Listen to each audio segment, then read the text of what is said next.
I love Modi. मंच से America के राष्ट्रपति डोनाल्ड ट्रंप ये कहते हैं, तालियां बजती हैं, लोग मुस्कुराते भी हैं और दुनिया को लगता है कि भारत और अमेरिका के रिश्ते पहले से ज्यादा मजबूत हो गए हैं।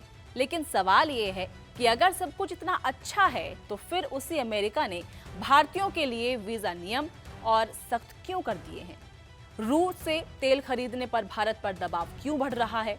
और पाकिस्तान को लेकर वॉशिंगटन का रुख अचानक नरम क्यों दिखाई दे रहा है?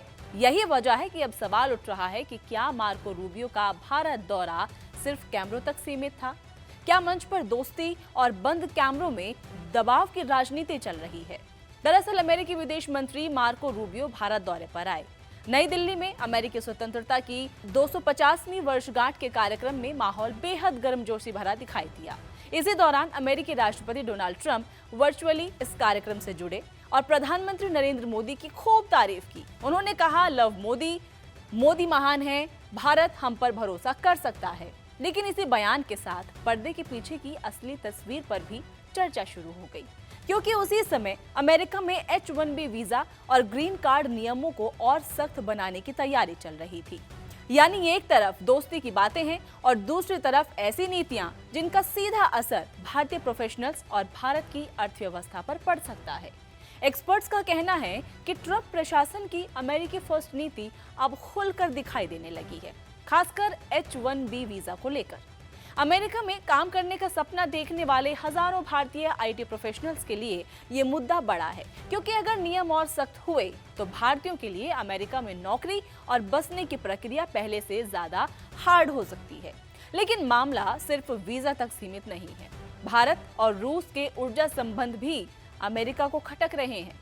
ट्रंप प्रशासन लगातार भारत पर दबाव बना रहा है कि वो रूसी तेल की खरीद कम करें। हालांकि भारत का ये कहना है कि उसकी प्राथमिकता ऊर्जा सुरक्षा है और खासकर होर्मुज संकट और मिडिल ईस्ट तनाव के बीच सस्ता तेल भारत के लिए आर्थिक जरूरत बन चुका है। और अब इस मुद्दे की बात करते हैं जिसने नई दिल्ली की चिंता और बढ़ा दी है, और वो है पाकिस्तान।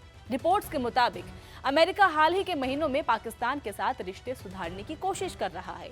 ईरान वार्ता में इस्लामाबाद की भूमिका बढ़ाने की बात भी सामने आई है और यही वजह है कि भारत के रणनीतिक हलकों में सवाल उठ रहे हैं कि क्या अमेरिका एक बार फिर दक्षिण एशिया में दोहरी नीति अपना रहा है। रिपोर्ट में दावा किया गया है कि अमेरिका चाहता है कि भारत अगले 5 सालों में अमेरिका से करीब $500 मिलियन के उत्पाद खरीदे, यानी विमान, ऊर्जा, टेक्नोलॉजी और कृषि उत्पाद। ये डील भारत के लिए बहुत ही महंगी साबित हो सकती है, क्योंकि अमेरिका भारत को कोई विशेष टैरिफ राहत नहीं दे रहा, लेकिन बड़े आर्थिक कमिटमेंट की उम्मीद जरूर कर रहा है। अब सवाल है कि क्या रूबियो का दौरा रिश्तों की बर्फ पिघला पाया? सार्वजनिक मंचों पर रूबियो लगातार कह रहे हैं कि भारत अमेरिका संबंध बहुत मजबूत है, लेकिन कई रणनीतिक विशेषज्ञ इससे सहमत नहीं है। कार्नेगी एंडोवेंट के दक्षिण एशिया विशेषज्ञ मिलन वैष्णव ने कहा है कि रूबियो के बयान और ट्रंप प्रशासन की असली नीतियों में बहुत बड़ा अंतर है। वहीं CSIS के वरिष्ठ सलाहकार रिक रोसो ने तो यहां तक कह दिया कि ये साल भारत अमेरिका रिश्तों के लिए बहुत ज्यादा कठिन है।